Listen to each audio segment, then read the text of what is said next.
Joining me now from Alexandria, Virginia, president of the Market Institute, Charlie Sauer. Charlie, thanks for joining me. Charlie, what do you think are the biggest takeaways so far from this hearing? I will say I was laughing out loud when Zuckerberg had trouble logging into the hearing. They had to take a 5-minute break while he figured out his tech issues. So a little ironic, considering this is Zuckerberg. This seems like something that would happen to me, not him. I think, first off, I agree with you. But for me, one of the biggest factors is that these poor CEOs are getting dragged in front of Congress for nothing more than just a charade. I mean, look, Senator Cruz actually dropped the cuss word at them and used it just for effect. This is the guy that President Trump held on to last in the primaries to take him out at the end because he was having fun with him. This is nothing more than a charade. When you're dragging private companies up to talk about the way that they're handling their own business, look, that's not a good way to run Congress. Congress should focus on maybe dealing with COVID and the economy, but not by dragging private businesses up to just ridicule them. You really feel bad for them, the poor CEOs. I'm so sad for them. I'm not sad for them. The big issue here is the protections that they receive, the Section 230 protections. These members are trying to figure out how they decide what is allowed on their websites and on their platforms and what's not. Are they publishers or are they not? And they brought up some great points. For example, they wanted to know, how is it that President Trump and his tweets get censored or they get removed or their accounts get suspended? Meantime, dictators are allowed to run loose and spread misinformation and no one does anything about it. Well, look, I mean, you definitely bring up good points, but the fact is again, these are private companies. They're making their own decisions, and those protections that you're talking about are actually things that are protecting free speech. And the fact is that it was passed just so there could be free speech on the internet. By rolling them back, you actually hurt free speech. The side of free speech here is to make sure that if an internet publisher, if they're putting up somebody's third-party work and allowing that to exist on their site, that they can't be attacked legally just for having it on their site. That is protecting the community square. Now, that should exist. In fact, we should have that all over the place. We shouldn't need these regulations in place just to stop people from suing them. That's where I find this funny, is that's where the attack should be, is that people that would sue these companies if it's rolled back. And that's really the issue. But look, this is all about entrepreneurship. We can stomp our feet like Farouk Assault and say, but I want my platform the way I want it. That's not the way that business works. If you want a platform the way you want it, you go out and you start your own business and create it. Because if the demand's there, it's going to be there. You don't have Congress force a business to do what you're doing. Walmart and Target are different because they draw different customers. We don't force businesses to do what we want. We don't force business owners to come on Capitol Hill to tell us why they are so sorry for the way they acted. So you don't think there's any room for improvement?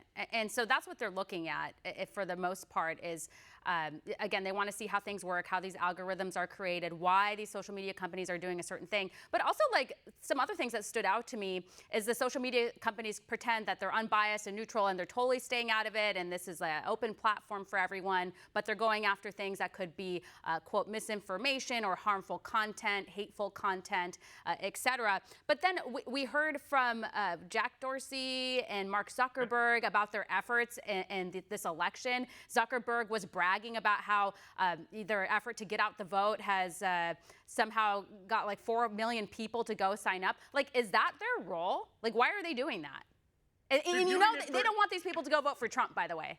They want these people to go vote for Democrats. It's obvious. No, they don't actually care. What they want is the PR from registering voters. That's all that they care about. The fact is I don't like the edits that they've made. I don't like the fact that they dropped the White House off of Twitter. I don't like the fact that they are censoring conservative posts. That's not what I'm defending, because that is bad.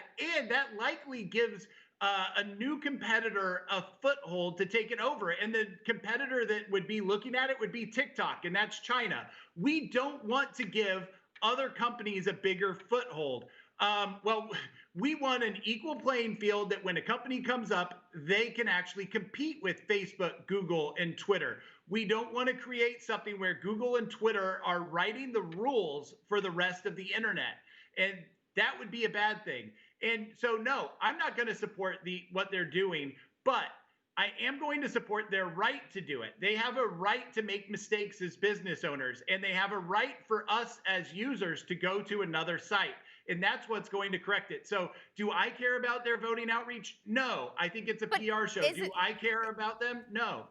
It is rather curious, don't you think? Every time I log online on Facebook or on Instagram, there's like a little bar at the top. It says, go register to vote. I just think that's really bizarre. So in my eyes, it looks like election interference in so many different ways, from when they're censoring conservative candidates, censoring the president, and then they have all these like different rules, yet they let dictators say whatever they want online, whatever misinformation they want to spread. Also, what I'm concerned about too, which was brought up in this hearing, is they're concerned about misinformation on health.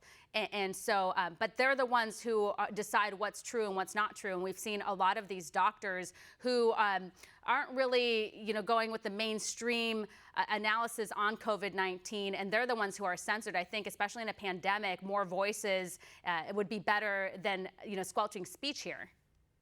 Well, I think that this isn't actually a hard space, and it's something that I have personal experience with. I put a video up on YouTube yesterday. It's about a paper that the Mercatus Center put out, and it deals with price transparency and COVID. And the fact is that because I had the word COVID in the script and I had the word COVID in the description, YouTube wouldn't let me advertise the video. However, they let me still have the video on the site. So it still got views, but I wasn't able to show it to a wider audience. Again, I'm not necessarily supportive of YouTube doing that, but I think as YouTube, it's their right, because a false word, a lie, can travel a lot faster than the truth. And so you have these attempts at videos going viral. You don't know what's going to go out there. And so they're trying to protect themselves. And I understand a business trying to protect itself. I don't have to agree with it. In this case, I don't agree with it, but I understand what they're doing. Well, Charlie, if you don't like it, you can go create your own YouTube. Have fun. I'm just kidding. Also, Jack Dorsey looked terrible today. He could use a bath. Anyways, I got to run. Thank you. Thank you.